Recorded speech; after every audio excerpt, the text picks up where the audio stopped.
You've probably felt it before. You stand up after sitting for a while, and for just a moment, your legs don't quite feel like your own. Heavy, unsteady, a little unsure of themselves. And you reach for the counter or the arm of the chair just in case. And then a few seconds later, it passes. The strength comes back. You walk away as if nothing happened. Many people over 50 feel this, and most of them quietly reach the same conclusion. They decide their legs are simply getting weak. But when I worked with older adults, I found that answer was almost never the whole story. Because if it were only weakness, the feeling wouldn't disappear so quickly. Real weakness doesn't come and go in 3 seconds. So the fact that it fades so fast is actually our first clue. It tells us something else is happening in that brief moment, something most people never think about. And once you understand it, that unsteady feeling becomes far less frightening. And that word frightening matters more than it seems because I've noticed what this feeling quietly does to people over time. They feel their legs waver once, then twice, and slowly, without deciding to, they begin to trust their legs a little less. They stand up less often, they move a little more carefully, they sit just a bit longer. And that, more than anything, is what actually weakens the legs over the years, not age, avoidance. So let me walk you through what's really happening slowly. I spent nearly 15 years as a physical therapist, most of those years in California. And this exact question came up more than almost any other. Why do my legs feel weak when I first stand up? Let's start with those first few seconds. When you're sitting, gravity is quietly pulling your blood downward into your legs, into your feet. It gathers there in the lower half of your body. Then you stand, and in an instant, your body has a new problem to solve. And it suddenly has to push a large amount of that blood back up to your heart, up to your brain. And that takes a moment, just a moment. For those first few seconds, the top of your body is running on a little less than it wants. Your brain notices, your legs notice, and that light, unsteady feeling, that's often the gap, the short pause before your circulation catches up. This is why it's usually worse in certain moments. First thing in the morning, after a long meal, on a hot day, after sitting for a very long stretch. Those are simply the times when the blood has pooled the most or has the furthest to travel. And there's one more piece to the circulation side, one that's very easy to miss. It comes down to how much fluid is actually in your blood. And when you're even a little dehydrated, there's slightly less blood to go around, less to fill your veins, less to send upward when you rise. And here's what makes this so common after 50.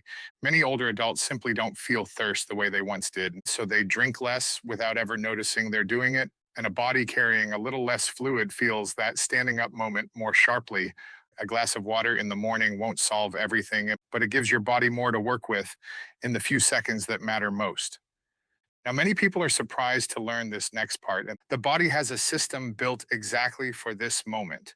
The muscles in your legs, especially your calves, are meant to squeeze the blood back upward when you move.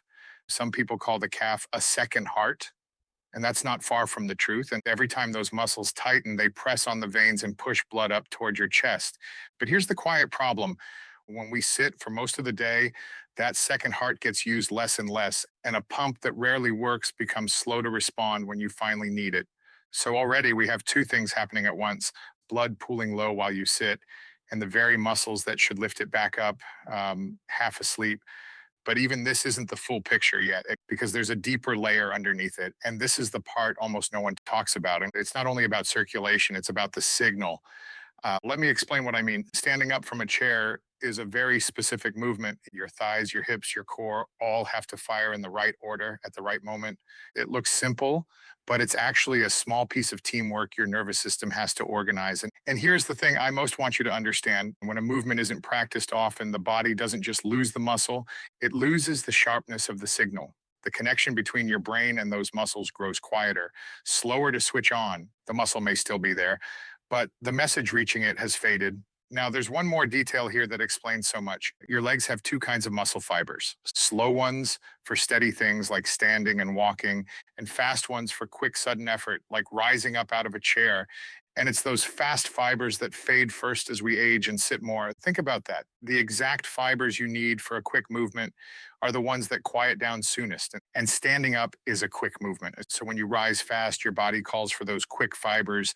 And for a heartbeat, too few of them answer. That's the wobble. That's the weakness you feel. And not a body that's broken, a body that's simply gotten a little quiet in the places you use suddenly. Sit with that for a moment because it changes everything about how we respond to it. And if the problem were only muscle, it would take months of hard work to feel different. But a signal comes back much faster than raw strength does.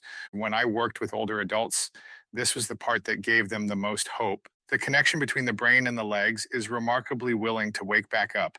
It just needs to be reminded gently and often. I remember one man who had started using both arms to push out of every chair. He was certain his legs were going. We changed almost nothing about his life, just a little practice each day with the motion itself. Within a few weeks, he was rising without thinking about it again. His legs hadn't grown young. The signal had simply come back. So, how do you remind it? You practice the exact movement that's gone quiet, standing up, sitting down, that simple motion done with a little care. Let me show you how. Find a sturdy chair, one that won't slide. Sit toward the front of it with your feet flat beneath you. Now stand up slowly.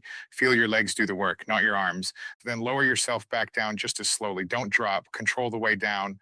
That slow return is where much of the strength is quietly rebuilt. A few of those once or twice a day is enough to begin. You're not exercising really, you're reopening a conversation between your brain and your legs. And there's a second habit, just as small, for the circulation side of this.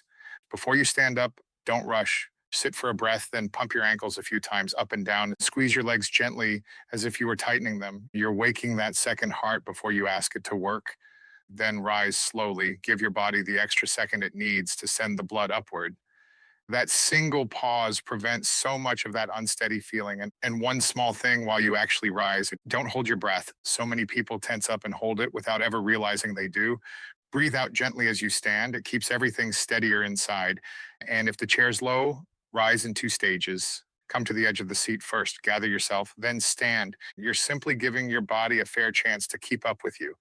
Now, I want to be honest with you about something because it matters. For most people, this wobble is harmless and it fades in seconds. But if your legs feel weak often, or you feel truly dizzy or faint, or it happens every single time you rise, that's worth a conversation with your doctor, not because something is surely wrong, but because your body is always worth checking on. And I'm a former physical therapist. I'm not here to replace the person who knows your health. Still, for the everyday version of this feeling, the brief one, the one that passes, yeah, understanding it is the first step to steadying it. So let's gather this all together. That moment of weakness when you stand is rarely your legs failing you. It's usually a few quiet things happening at once: blood that needs a second to travel upward, a second heart that's grown sleepy, and a signal that has faded from disuse. They respond to the same gentle answer and move the motion that's gone quiet, and give your body a moment before you rise. One thing I've learned over the years is that the body is far more willing to recover than we expect. It rarely needs to be pushed, it mostly needs to be reminded. And so, if you take only one thing from all of this, let it be this: the next time you go to stand, pause first, just for a breath, pump your ankles, then rise slowly with intention. And do only that for a week. And notice how much steadier those first few seconds begin to feel. Your legs have carried you for a very long time. They haven't forgotten how. They've only been waiting quietly to be asked again. Take good care of yourself, and I'll see you in the next one.